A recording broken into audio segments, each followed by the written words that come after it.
தமிழக நிகழ்வுகள் சிலவற்றை சுருக்கமாகவும் விரைவு செய்திகளாகவும் பார்க்கலாம். தஞ்சாவூர் சட்டமன்ற தொகுதி அதிமுகவின் வேட்பாளர் எம் ரங்கசாமி நிர்வாகிகளுடன் சென்று ஆஞ்சிக்கோட்டை ஊராட்சியில் வாக்குகளை சேகரித்தார். தஞ்சை தொகுதிக்கு தமிழக முதலமைச்சர் செய்துள்ள பல்வேறு நலத்திட்டங்களை விளக்கியும் துண்டு பிரசுரங்களை வழங்கியும் அதிமுகவினர் வாக்குகளை சேகரித்தனர்.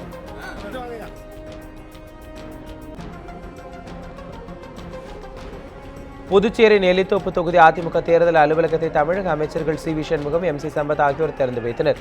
இந்த நிகழ்ச்சியில் தேர்தல் பொறுப்பாளரும் சட்டமன்ற உறுப்பினருமான செம்மலை, புதுச்சேரி மாநில அதிமுக செயலாளர் புருஷோத்தமன் உட்பட ஏராளமானோர் கலந்து கொண்டனர். கடலூர் மாவட்டம் விருத்தாச்சலம் பேருந்து நிலையத்திலிருந்து கள்ளக்குறிச்சிக்கு செல்ல இருந்த தனியார் பேருந்தை ஓட்டுநர் குடிபோதையில் இயக்கியதால் பயணிகள் அதிர்ச்சி அடைந்தனர்.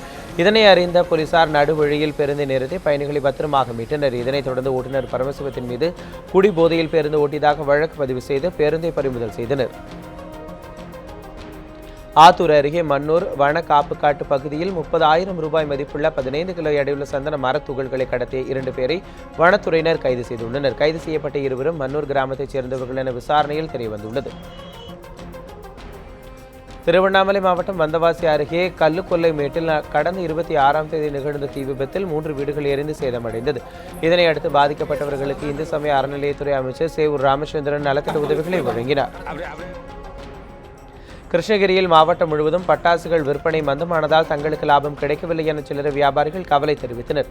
பட்டாசுகளின் விலை உயர்வு காரணமாக பொதுமக்கள் பட்டாசு வாங்குவதை இந்த ஆண்டு குறைத்துவிட்டதாகவும் அவர்கள் தெரிவித்தனர்.